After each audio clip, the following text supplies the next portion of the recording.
एक दौर था जब वॉशिंगटन की नीतियां तय करती थी कि दुनिया किस तरफ जाएगी। लेकिन आज तस्वीरें और समीकरण दोनों बदल चुके हैं दोस्तों। सिलिकॉन वैली के सॉफ्टवेयर से लेकर ग्रीन एनर्जी के विशाल सोलर पैनल्स तक और एआई चिप्स की मैन्युफैक्चरिंग से लेकर ग्लोबल सप्लाई चेन की सुरक्षा तक, अमेरिका को अपनी इकॉनमी का जो पहिया है वो घुमाने के लिए अब जिस सबसे बड़े और भरोसेमंद इंजन की जरूरत है उसका नाम है इंडिया। जी हाँ, चाइना प्लस वन की मजबूरी हो या फिर दुनिया के सबसे एडवांस टैलेंट पुल को चाहत, भारत अब सिर्फ एक मार्केट नहीं रहा बल्कि अमेरिका का नया ग्लोबल पावर बैंक बन चुका है।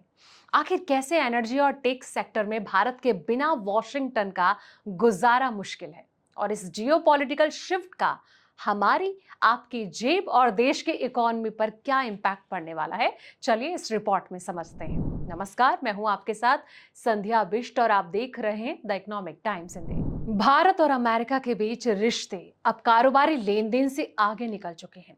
दोनों देश एक दूसरे की जरूरतों को पूरा करने वाले अहम साझेदार बन रहे हैं। अमेरिकी राजदूत सर्जियो गौर ने Indo American chamber of commerce यानी कि आईएसीसी के मंच से दोनों देशों के बीच बढ़ती आर्थिक निर्भरता से जुड़े कई आंकड़े सामने रखे। उन्होंने बताया कि अमेरिका में इस्तेमाल होने वाले कुल जेनरिक दवाओं में करीब 40% भारत से आती हैं। इसका मतलब ये हुआ कि अमेरिकी हेल्थ केयर सिस्टम में भारतीय फार्मा कंपनियों की भूमिका कितनी बड़ी हो चुकी है।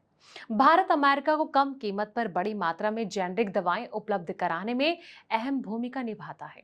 और ऊर्जा यानी कि पावर के क्षेत्र में भी भारत और अमेरिका के बीच कारोबार तेजी से बढ़ रहा है। पिछले एक साल में दोनों देशों के बीच एलएनजी और एलपीजी की आयात और निर्यात में करीब 40% की बढ़ोतरी हुई। भारत की बढ़ती ऊर्जा जरूरतें अमेरिका के लिए एक बड़ा बाजार तैयार कर रही हैं दोस्तों, जबकि अमेरिकी ऊर्जा संसाधन भारत की इंडस्ट्रियल जरूरतों को पूरा करने में मदद कर रहे हैं। अमेरिका में भारतीय कंपनियों का बड़ा निवेश है। सर्जियो गौर का ये भी कहना है कि भारत की जो कंपनियां हैं अमेरिका में बड़े स्तर पर निवेश कर रहे हैं और भारतीय कंपनियों का अमेरिका में निवेश जो है 20 अरब डॉलर से ज्यादा हो चुका है।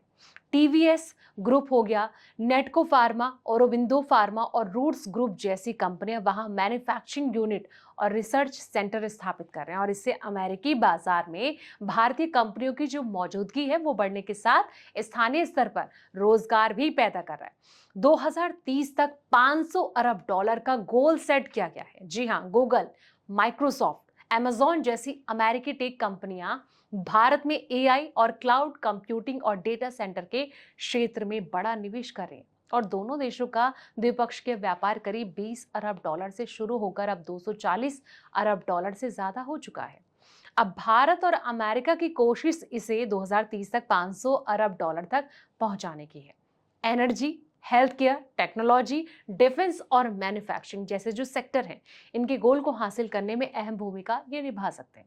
और यही वजह है कि आज भारत सिर्फ अमेरिका का बड़ा बाजार नहीं है बल्कि उसकी जो इकॉनमी है इसके लिए एक अहम पावर बैंक भी बनता जा रहा है। लेकिन सवाल ये कि इससे आने वाले वक्त में भारत की जो ऊर्जा है यानी कि तस्वीर क्या और ज्यादा मजबूत हो सकती है, इकॉनमी को कितना बूस्ट मिलता है, इसको आप कैसे देखते हैं कमेंट बॉक्स में अपनी राय जरूर दें।